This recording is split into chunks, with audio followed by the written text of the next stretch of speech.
Hey mga brods, alam naman natin, si Torrance Jones na. Ito pong magiging import ng SMB dahil papalitan na nga si Quincy Miller. Pero alam nyo ba mga kabrods na isa sa mga pwedeng ipalit kay Torrance Jones if ever man talaga na hindi ito mag-work sa SMB ay ito nga pong si Blake Griffin mga brods. Alam ko na balita ko na rin ito mga brods Nagusto nga rin itong kunin kasi ng Barangay Nebra San Miguel. Ang kaso nga lang ito pong si Justin Brownlee ay ayaw nang magpapalit sa Nebra knowing na pagod na rin ito. Pero ito na nga, ang SMB naman ang kukuha dito sa reservang import na ito pong si Blake Griffin. Sino ba namang hindi makakakilala mga kabrods sa nag-iisang Blake Griffin mga brods, ang former NBA superstar ng Los Angeles Clippers na mas dun siya nakilala na 9 years ba naman siya doon na 2009 to 2018 superstar talaga ang isang Blake Griffin doon. Tapos medyo nagkaroon na ng downside ang laro niya doon, bigla siyang na-trade sa Detroit Pistons.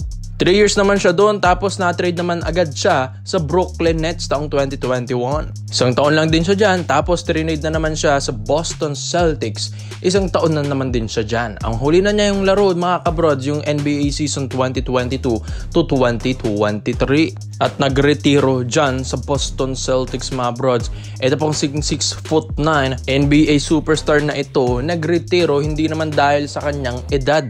Dahil 35 years old pa lang naman itong si Blake Griffin. Si LeBron nga, mag-40 na tapos andyan pa rin sa Lakers. Pero ito pong si Blake Griffin, nagretiro lang naman dahil sa kanyang mga businesses, mga brods. So, malinaw ito pong si Blake Griffin ay kaya pa talagang maglaro mga kabrods. So, ito na nga, gusto pa nga kasi siyang offeran ng Zamboanga Valientes, mga brods, na maglalaro sa Dubai International Invitation League, mga kabrods. Halimaw dumakdak, halimaw sa footwork, mga kabrods. Sino ba namang aayaw dito kay Blake Griffin, mga kabrods? Kaya ito pong SMB, talagang mapag-iisip na talaga sila dito. Medyo pricey nga lang kasi 'di ba Blake Griffin ito, hindi naman basta-basta itong mga kabrods Hindi naman ito katulad ng mga ibang import dyan na palipat-lipat lang ng ibang country na liga. While itong si Blake Griffin, consistent NBA superstar din talaga ito. Medyo nagkaroon na lang nag-downside yung kanyang performances nung simulang na-trade ito ng Los Angeles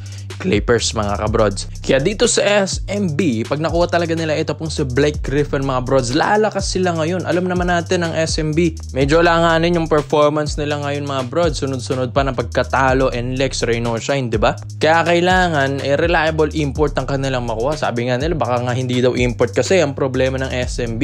Baka nga sa coaching staff na, mga kabrods. Pero syempre, malaking factor pa rin naman talaga yung magkaroon ka ng malakas na import, mga brods. Kahit mahina yung coach, basta ang lakas ng import, mga brods, talagang bubuhat-buhatin niya yan, yung kuponan na yan. Kaya ito pong si Blake Griffin, alam kong hindi magsisisi ang SMB dito. Bro mo ba naman yan, Blake Griffin? 6'9", dunker, high flyer, defense, offense, talaga matutulungan ng SMB, mga brods. Isa pa, may outside shooting din naman itong si Blake Griffin, kaya hindi rin basta-basta ito. Sa labas na iiwan mo na lang basta-basta. At itong SMB kasi, maganda ng lineup na ito. Sabi nila, kulang na lang daw talaga ng magaling na coach at magaling na import. Pero syempre, aabangan nila yung Torrance Jones. If ever man talaga na hindi pasok sa standard na naman ng coaching staff yun, baka nga dito na magpapalit ng import na naman Blake Griffin, mga kabrods. Kung ang Zamboanga Valientes nga na team ng MPBL kayang kumuha ng mga ganitong import, pati si Michael Beasley, diba, gusto rin kunin, why not ang SMC Corporation din, diba, mga kabrods? SMB na yan, one of the richest team din dito yan sa PBA. Kaya komenta ko lang ang opinion mo dito, mga brods, sa Blake Griffin to San Miguel Berme. So dito naman po tayo sa kabalita naman natin, mga kabrods. Nababalita na nga natin at matagal na ito pong kay Mikey Williams na open na nga for trades ito sa TNT. Pero ito, kamakailan lang may nakita rin tayo mga reports dito na 3-team trade, mga kabrods, Ginebra, TNT, and Terra Firma. Handa silang ibigay ito pong sina Bon Pesomal, Ben Adamos, Paul Garcia at Aljon Mariano plus first round pick ng Ginebra sa Terra Firma Jeep. Tapos ang makukuha naman dito ng TNT na ito pong sina Kemart Carino and Terra Firma's first round pick. Mabigat yan, number 1 yan, number 1 pick yan. Sa Ginebra naman, makukuha naman nila from TNT, ito pong sina Poy Aram and Mikey Williams. Alam ko medyo mahirap ito pong mga trades na ito, mga kabrods, dahil walang imposible. Dahil ito pong sina Poy Aram and Mikey Williams, mga attitude problem talaga ito, mga brods. Kaya nga, di ba, inopen nila for trade ito pong si Mikey Williams at ginit-git nila sa kanyang kontrata ito pong si Mikey Williams dahil sa kanyang attitude problem. Ganun na din yung kay Poy Eram, nakaka-fine lang nung isang araw, di ba? Dahil nanakit ng player. So alam naman natin ng TNT, ayaw nila yung mga attitude problem. Kaya possible ito pong trade na ito mga broads. Pero pinakamalapit na dito ito pong kay Mikey Williams.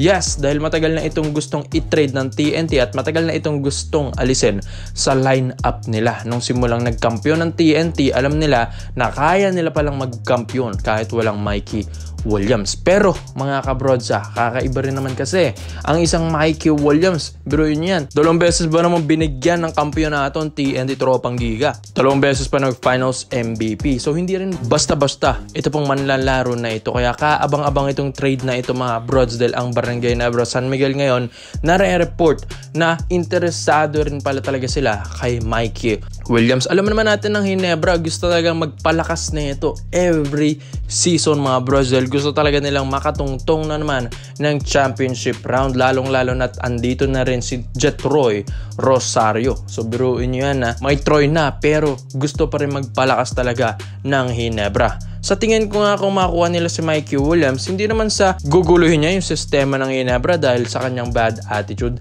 Siguro nga, mas papatinuin ito nila Coach Tim Cone and Boss Al Francis Chua dahil magagaling magdisiplina yung mga coach and boss na yon mga kabrods. Kaya ito pong si Mikey Williams, mapapatino nila ito dahil sa SMB, di ba? Galing din sa mga TNT yan. Katulad nila Jericho Cruz and Romeo dati. Nagkaroon ng attitude problem sa TNT, tapos nalipat ng SMC Group.